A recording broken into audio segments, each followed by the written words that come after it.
In this video, I am going to show you 7 specific things you can do starting today that will give your children a real financial foundation. Not just money, a foundation that will stay with them for the rest of their lives. I have 4 children. 3 of them are already adults, and I started teaching them about money too late. I can't go back and fix that, but I can tell you exactly what I am doing differently with my 7-year-old right now. This video is the one I wish someone had made for me 20 years ago. Teach financial literacy.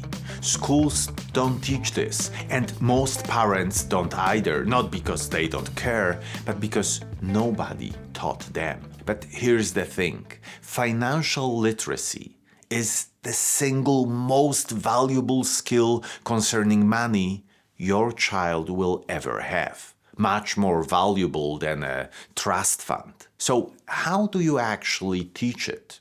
First of all, you talk about money. You explain how your salary works. You show them your grocery budget. You talk about why some things are worth buying and others aren't. Start simple. Give them a small amount of money to manage. Let them make mistakes with it while the stakes are low.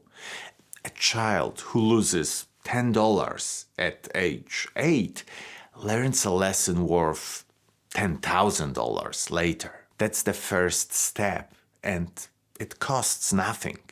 If you want to accelerate this process, there are 3 books I recommend every parent reads first and then passes on to their children when they are ready. The Richest Man in Babylon for the timeless rules.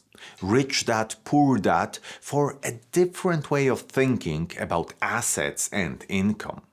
And The Psychology of Money by Morgan Housel, probably the most important of the 3, because it explains why smart people still make bad financial decisions and how to avoid it. These 3 books together cost less than a family dinner, and the lessons inside them are worth more than most things you could ever buy your child. Discuss debt openly. Here's something I want every parent watching this to think about seriously. Debt is the single biggest financial trap waiting for your child. And the reason it's so dangerous is the psychology. When you are 18, 19, 20, paying something back in 10 or 20 years feels like forever. It feels like a problem for a future you. So they take out car finance, then a credit card, then a personal loan.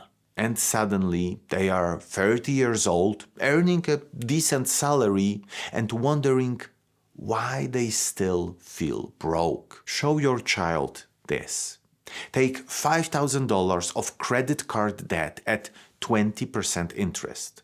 Paying only the minimum, that debt takes nearly 20 years to pay off. And you end up paying over $12,000 from the original $5,000.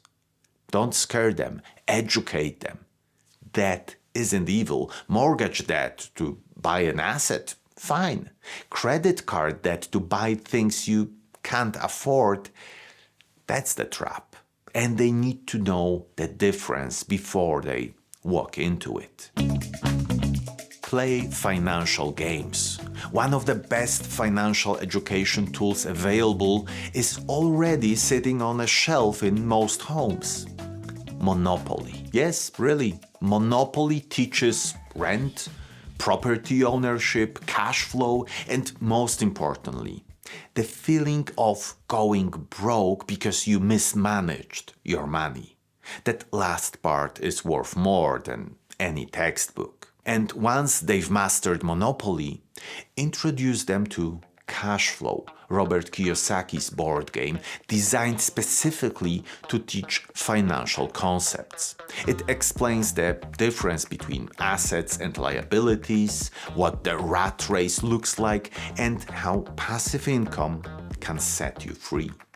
The genius of this approach is that children don't feel like they are studying, they are playing, and the lessons are going deep. Make it a family ritual. Friday evening, financial game time. You'll be amazed what they absorb and how many of those lessons stay with them for life. Show them the magic of compounding. This is where the math gets really exciting, and I want you to share those numbers with your child. If you invest $100 today at a 10% annual return, after 10 years, you have $259. You didn't add a single extra dollar. The money grew on its own. Now, stretch that to 40 years. The same $100 becomes $4,525. Here's the one that blows people's minds. If a parent invests just $50 per month into a stock market index fund from the day their child is born until they turn 18, and then never adds another penny, by the time that child turns 60 at a historical 10% average return, the pot is worth over $1.5 million. Let that sink in. $50 a month for 18 years and then leave it alone. The single most important variable in building wealth isn't how much you earn, how smart you are, or how well you pick stocks. This is all important. But the most important one is time. And your child has more of it than anyone. Draw this graph for them. Go to stockinvesting.academy and use our free compound interest calculator.